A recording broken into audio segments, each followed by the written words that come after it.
Bénédiction en surabondante au nom puissant et victorieux de Jésus-Christ. Bienvenue sur cette chaîne de la parole de Dieu, appelée Adhérons à la puissance de notre Créateur. Adhérons à la puissance de notre Créateur. C'est moi, votre serviteur, le révérend Bem Titongmanda. Aujourd'hui, nous allons plonger dans la parole de Dieu pour découvrir ce que signifie être un témoin. Qui peut être appelé témoin? Explorons ce que signifie être un témoin.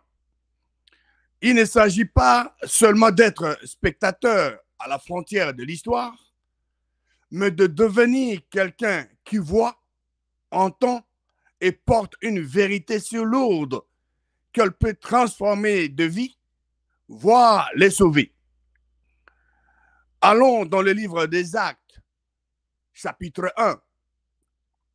Acte 1, chapitre 1, verset 8. Il est écrit: « Mais vous recevrez une puissance. » Ça, c'est Jésus-Christ dans son corps ressuscité qui parle ici. Vous recevrez une puissance. Quelle est cette puissance? Le Saint-Esprit survenant sur vous, et vous serez futurs, et vous serez mes témoins. Où? À Jérusalem, dans toute la Judée, dans la Samarie, et jusqu'aux extrémités de la terre.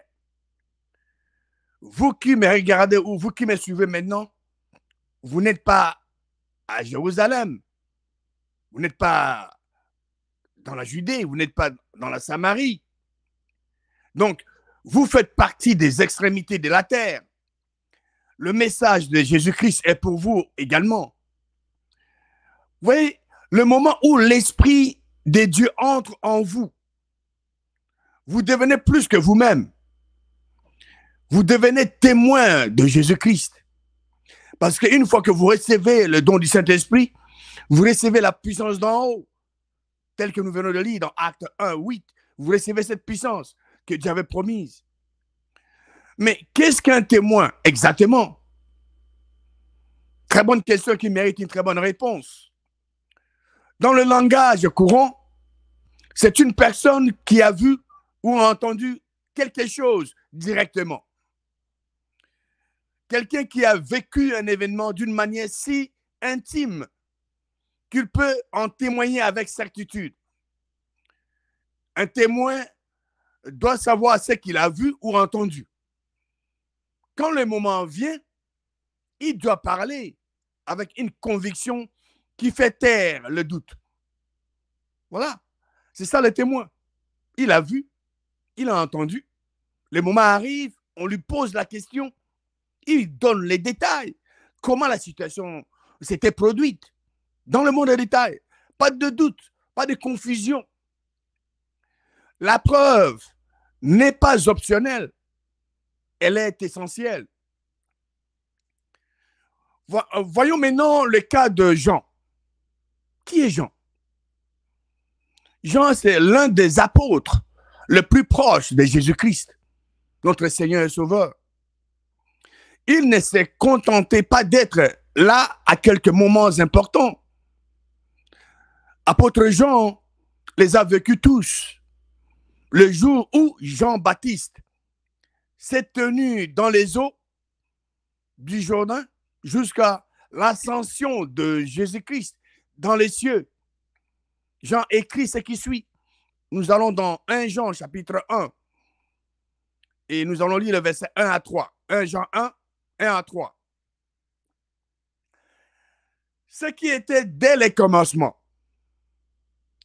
ce que nous avons entendu, ce que nous avons vu de nos yeux, ce que nous avons contemplé et que nos mains ont touché concernant la parole de vie.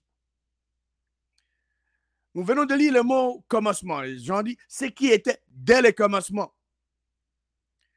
Ici, les commencements ne se réfèrent pas à la Genèse. Vous vous rappellerez le premier livre de la Bible. Non. Ne fait pas référence à la Genèse. Pour Jean, l'apôtre Jean, ces commencements commencent le jour où Jean-Baptiste a posé ses mains sur Jésus. Lorsque l'Esprit de Dieu est descendu comme une colombe et que les cieux se sont ouverts. Ils ont vu Jésus de leurs propres yeux, les apôtres. Ce n'était ni une vision, ni une métaphore. C'était aussi réel que la poussière sur leurs sandales ou le goût du pain partagé entre amis. Quand Jean dit, nous l'avons vu, nous l'avons entendu, nous l'avons touché. Bien sûr, Jésus-Christ a vécu avec eux. Donc, ils pouvaient voir Jésus-Christ, c'était un homme. Ils pouvaient le toucher. Jean ne faisait pas de poésie. L'apôtre Jean rend témoignage comme un survivant de guerre, décrirait une bataille. Il y était. Il peut dire, voilà, nous étions dans tel endroit. L'ennemi nous a surpris par derrière. Ils nous ont attaqués. Voilà ce qui s'est passé. Je me suis caché. Ils ont détruit telle chose, telle personne. Je les ai vus rassemblés là-bas. Il peut donner des détails. C'est ça le témoin. Oculaire, il a vu de ses yeux. Il précise, donne des détails pour qu'il n'y ait pas de confusion. Il ne peut pas perdre dans son l'image ou bien les images de ce qui s'était produit. C'est ça. Ce n'était pas un vague souvenir. Il a entendu la voix de Dieu, retentissante comme une cloche en plein hiver. Qu'est-ce que Dieu, le Créateur, avait dit au sujet de son Fils? Le Créateur avait dit que celui-ci est mon Fils bien-aimé, en qui j'ai mis toute mon affection.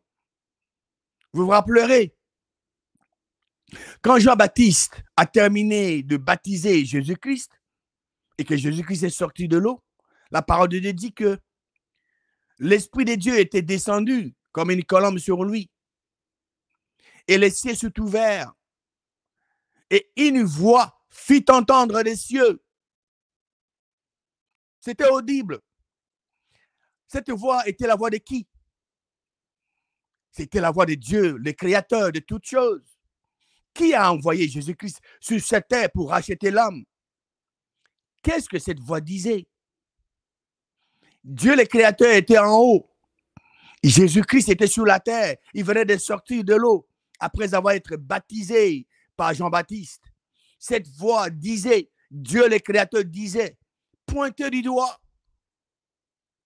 comme une image que je vous communique. Celui-ci est mon Fils bien-aimé, en qui j'ai mis toute mon affection. Superbe, n'est-ce pas? Allons maintenant dans l'évangile de Matthieu. Matthieu, chapitre 17, et nous allons lire le verset 1 et 2. 6 jours après, Jésus prit avec lui Pierre, Jacques et Jean, son frère, et il les conduisit à l'écart sur une haute montagne. Ici, la parole de Dieu nous donne la précision. 6 jours après, qu'est-ce que Jésus-Christ a fait? Jésus-Christ a pris avec lui l'apôtre Pierre, Jacques et Jean. Il les a amenés à l'écart, la parole de Dieu dit, sur une haute montagne. 3 apôtres avec Jésus-Christ. Lisons maintenant le verset 2. Il, se référant à Jésus-Christ, Jésus-Christ fut transfiguré devant eux. Son visage resplendit comme le soleil et ses vêtements devinrent blancs comme la lumière. Imaginez-vous cela. La parole de Dieu dit que le visage de Jésus-Christ resplendit comme le soleil. Pouvez-vous regarder le soleil qui brille à midi? Est-ce que vous pouvez soutenir? Donc, c'était ça le visage de Jésus-Christ. La parole de Dieu nous dit dans sa parole que le visage de son Fils, Jésus-Christ, resplendit comme le soleil lors de la transfiguration. Et ses vêtements devinrent blancs comme la lumière. Matthieu 17, lisons maintenant le verset 3 à 9. Et voici, Moïse et Élie leur apparurent, s'entretenant avec lui. Nous venons de lire, Jésus-Christ a pris avec lui, à l'écart avec lui, 3 apôtres, Pierre, Jacques et Jean. Pendant qu'ils étaient là-bas sur cette montagne, Jésus-Christ était transformé. Son visage était devenu comme, resplendit comme le soleil.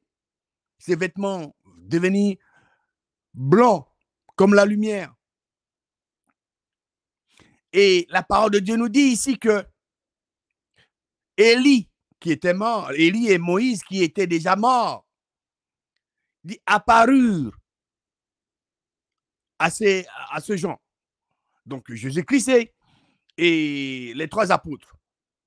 Mais les 2, Moïse et Élie, qui étaient déjà morts, la parole de Dieu dit qu'ils s'entretenaient avec Jésus-Christ. C'était une vision. Jésus-Christ, et cet entretien de Jésus-Christ, cette présence d'Élie et de Moïse était dans une vision. Pourquoi? Parce que Élie et Moïse sont morts. Ils n'étaient pas là physiquement. Nous allons le voir tout à l'heure dans le contexte. Verset 4 de Matthieu 17. Pierre prenait la parole. Dit à Jésus, Seigneur, il est bon que nous soyons ici, si tu le veux. Je dresserai ici 3 tentes. Une pour toi, Jésus, une pour Moïse et une pour Élie. Voilà. Simon Pierre avait pris l'initiative quand ils sont arrivés sur la montagne, donc, et que les 2 prophètes, Élie et Moïse, leur apparurent. Qu'est-ce qu'il a dit? Quelle était sa demande à Jésus-Christ? Il dit, il est bon que nous soyons ici, si tu le veux. Je dresserai ici 3 tentes. Une tente pour toi, Jésus, une pour Élie et une pour Moïse. Ils pensaient qu'ils étaient là physiquement. Mais la parole de Dieu va nous donner les détails sur ce qui s'était passé immédiatement après. Comme il parlait encore, donc comme Pierre parlait encore, une nuée lumineuse le couvrit. Et voici, une voix fit entendre de la nuée ces paroles. Celui-ci est mon fils bien-aimé, en qui j'ai mis toute mon affection. Écoutez-le. Superbe. Rappelez-vous, Jean, pour la première fois, a écouté la voix de Dieu, pointant, montrant que Jésus-Christ, disant que Jésus-Christ était son fils bien-aimé, en qui il a mis toute son affection. C'était lors du baptême de Jésus-Christ par Jean-Baptiste. Jean-Baptiste venait de terminer de baptiser donc Jésus-Christ, il sort de l'eau, les cieux s'ouvrirent, l'Esprit descendit sur lui comme une colombe et une voix fit entendre des cieux. C'était la première fois que Jean, l'apôtre Jean, a écouté de ses oreilles. Ici, Jean réécoute la voix de Dieu pour la seconde fois, ou sur la montagne de transfiguration. Rappelez-vous, Jésus-Christ avait pris avec lui apôtre Pierre, apôtre Jacques et Jean à l'écart, sur la montagne, la haute montagne. Maintenant, c'est la deuxième fois que Jean écoute la même voix, la voix de Dieu le Créateur. Ma question à vous, mon frère, ma soeur, qui me regardez maintenant, qui m'écoutez, combien de fois voulez-vous que Dieu le Créateur vous donne une information? Combien de fois? Pour que vous puissiez croire à Dieu. Une seule fois? 2 fois? 3 fois? Ou combien de fois vous voulez qu'il vous dise quelque chose? Bon, pour moi, quand Dieu dit quelque chose, une seule fois, il n'y a plus de débat. La question est réglée. C'est la vérité. Dieu ne dit que la vérité. Il a dit, pour la première fois, Jean a écouté. Maintenant, il établit cela. Il communique pour la seconde fois. Il dit, écoutez-le. C'est vraiment fantastique. Parce que Jean n'est pas un n'importe quel témoin. Il a écouté la voix de Dieu, le Créateur. Alors, comment quelqu'un peut oser aujourd'hui dire que Jésus-Christ est Dieu? Vous savez ce que cela veut dire? Ça veut dire que la personne qui enseigne que Jésus-Christ est Dieu condamne Dieu, dit à Dieu que Dieu est un menteur. Dieu ment. Quand Dieu a dit 2 fois dans la parole que Jésus-Christ est son fils bien-aimé en qui il a mis toute son affection, cette personne a dit que Dieu a menti. Alors, je vous pose la question, mon frère, ma soeur. Entre Dieu et l'homme, qui vous voulez croire? Qui voulez-vous croire? Dieu le Créateur qui a dit que Jésus-Christ est son fils bien-aimé en qui il a mis toute son affection. Nous venons de lire ça à 2 reprises. Et si vous voulez croire quelqu'un qui pense que lui connaît plus que Dieu, vous n'avez plus d'excuses. Hein? Vous avez écouté la parole de Dieu. C'est à vous de décider maintenant de croire Dieu ou de croire ce que les hommes vous racontent, qui contredisent ce que Dieu a dit. Vous avez la liberté. Dieu a donné à l'homme le choix de libre arbitre. Qui voulez-vous croire? Dieu le Créateur ou les hommes? Verset 8 de Matthieu 17. Au verset 8, après la communication de Dieu le Créateur, il est dit, ils lèvèrent les yeux. Qui lèvèrent les yeux? Les 3 apôtres que Jésus-Christ avait pris avec lui à l'écart sur la haute montagne. Pierre, Jacques et Jean. Ils lèvèrent les yeux et ne virent que Jésus seul. Jésus-Christ s'est retrouvé seul. Où sont partis Élie et Moïse? C'était une vision. Ils n'étaient pas là physiquement. Et c'est ce que les gens ne comprennent pas. Les morts sont morts. Et ils resteront morts jusqu'au retour de Christ. Moïse est mort. Élie est mort. Tous les prophètes sont morts. Adam et Ève sont morts. Tous sont dans la tombe. Ils attendent le retour de Christ. Tant que Christ n'est pas encore de retour, ils ne pourront jamais regagner la vie. Ils doivent attendre le retour de Christ. Et Jésus-Christ lui-même ne sait pas quand est-ce que Dieu va l'envoyer sur cette terre. Lisons maintenant le verset 9 de Matthieu 17. Comme il descendait de la montagne. Qui descendait de la montagne? Jésus-Christ, les 3 apôtres, Pierre, Jacques et Jean. Comme ils descendaient de la montagne, Jésus leur donna cet ordre. Ne parlez à personne de cette vision jusqu'à ce que le Fils de l'homme vienne. Jésus-Christ nous donne la réponse. Élie et Moïse étaient visibles dans une vision. Ils n'étaient pas là physiquement. Jésus-Christ communique cela à ses apôtres. Il ne parlait à personne de cette vision jusqu'à ce que le Fils de l'homme vienne. Qui est le Fils de l'homme? C'est Jésus-Christ. Il est le Fils de l'homme. Pouvez-vous imaginer la voix de Dieu réelle, tonitruante, incontestable? Jésus a-t-il dit, je suis moi-même celui en qui j'ai mis toute mon affection? Bien sûr que non.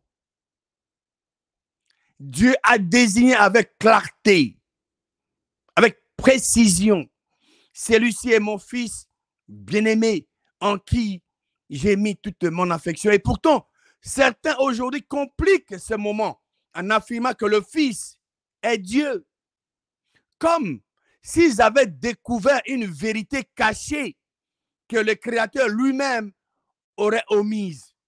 C'est ça. Donc, vous qui dites, que vous qui enseignez que Jésus-Christ est Dieu, donc, vous avez découvert une vérité cachée que le Créateur lui-même aurait omise. Vous croyez à ça? Non. Mais le témoignage de Jean ne se limite pas aux paroles du ciel. Il ajoute ce que nos mains ont touché. Jean était un témoin oculaire, il a vu. Mais il dit, ce que nos mains ont touché. Oui, Jean et les autres apôtres ont touché Jésus. Sa chair, la chaleur de sa peau après une longue journée sous le soleil de Galilée. Ils ont touché la parole faite chair. Retournons en 1 Jean chapitre 1, 2 et 3. La vie a été manifestée. Nous l'avons vue et nous en rendons un témoignage. Nous vous annonçons cette vie éternelle qui était auprès du Père et qui nous a été manifestée. Et cette vie n'est pas une simple idée philosophique. C'est une personne. Qui est cette personne? Jésus-Christ. Jean insiste, l'apôtre Jean insiste. Nous l'avons vu. Ils étaient là. Ils ont vu Jésus vivre, mourir, puis vivre à nouveau. Et ils témoignent de la vérité plus bouleversante de toutes. Dieu le Créateur a ressuscité Jésus-Christ d'entre les morts. Imaginez ce que cela signifie d'être témoin d'une résurrection. Vous avez vu votre ami battu, crucifié, sans vie dans un tombeau. Et quelques jours plus tard, vous partagez un repas avec lui. Quelle sera votre réaction? Vous attendez à nouveau son rire. Les mêmes mains qui ont lavé les pieds des apôtres servent maintenant le vôtre. Jean portait le poids de ce moment comme une épée forgée dans la vérité. Que font les témoins? Les témoins proclament ce qu'ils ont vu et entendu. Et dans ce cas que nous examinons, ils proclament la vie éternelle par la résurrection de Jésus-Christ. Jean 3, verset 16, l'explique ainsi. Car Dieu a tant aimé le monde qu'il a donné son Fils unique. Qui est le Fils unique de Dieu, le Créateur? Jésus-Christ. Qu'il a donné son Fils unique afin que, ça c'est le but, afin que quiconque, afin que n'importe qui croit en son Fils, Jésus-Christ qu'il a donné, ne périsse point, mais qu'il ait quoi? Mais qu'il ait la vie éternelle. N'est-ce pas merveilleux? Lorsqu'ils parlent de vie éternelle, ils annoncent quelque chose d'extraordinaire. La résurrection n'est pas réservée à Jésus-Christ. Elle est offerte à tous ceux qui croient. À vous et moi, nous qui croyons. Dans 1 Jean 1, verset 3, Jean répète encore. Nous vous annonçons ce que nous avons vu et entendu. Pour quel but? Afin que vous aussi soyez en communion avec nous. Or, notre communion est avec le Père et avec son Fils, Jésus-Christ. Voilà ce que signifie être un témoin. Un vrai témoin est quelqu'un qui a vu le Christ ressuscité ou, comme nous aujourd'hui, quelqu'un qui a entendu le témoignage et ose le transmettre aux autres.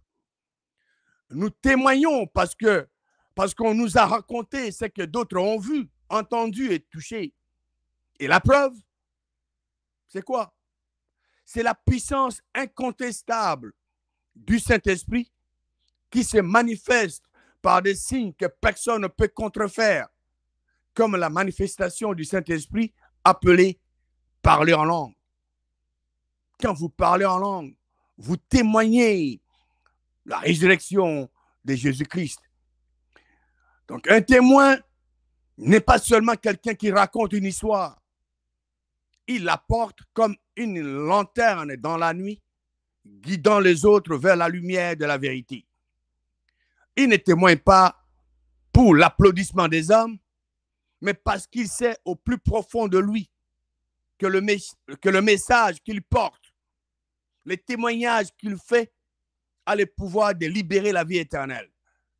Parce qu'il sait que le message qu'il porte a le pouvoir, les témoignages qu'il donne, a le pouvoir de donner la vie éternelle aux gens qui croient à ces témoignages. Voici donc le message. Le Fils de Dieu, Jésus-Christ, est ressuscité. Et grâce à cela, la vie, la vraie vie éternelle est offerte, est donnée à tous ceux qui croient. En d'autres termes, pour recevoir la vie éternelle, vous devez croire au fond de votre cœur que Dieu, le Créateur, a ressuscité Jésus-Christ d'entre les morts. Voici en d'autres termes la conclusion de cet enseignement. Un témoin, c'est quelqu'un qui a vu, entendu et touché. Après Jean, qui a vu, qui a entendu, qui a touché, nous pouvons aujourd'hui faire ce témoignage. Apôtre Jean était un témoin oculaire parce qu'il avait vu Jésus-Christ. Il avait entendu ce que Dieu le Créateur avait dit au sujet de Jésus-Christ. Celui-ci est mon Fils bien-aimé en qui j'ai mis toute mon affection. Et l'apôtre Jean avait touché Jésus-Christ. Nous n'avons pas vu Jésus-Christ. Nous ne l'avons pas touché. Mais néanmoins, nous avons entendu que Dieu, le Créateur, a ressuscité Jésus-Christ des morts. La parole nous dit que Jean et les autres apôtres ont vu, entendu et touché Jésus-Christ. Nous avons dit qu'un témoin du Seigneur Jésus est une personne qui a vu le Seigneur Jésus-Christ ressuscité, ou une personne qui a entendu parler de la résurrection du Seigneur Jésus-Christ et qui peut en parler aux autres en le prouvant. Et l'unique preuve incontestable, indiscutable, irréfutable dans la parole de Dieu pour prouver aux autres que Dieu a ressuscité le Seigneur Jésus-Christ d'entre les morts, c'est de parler en langue. Que Dieu vivant et vrai vous bénisse abondamment au nom puissant et victorieux de Jésus-Christ.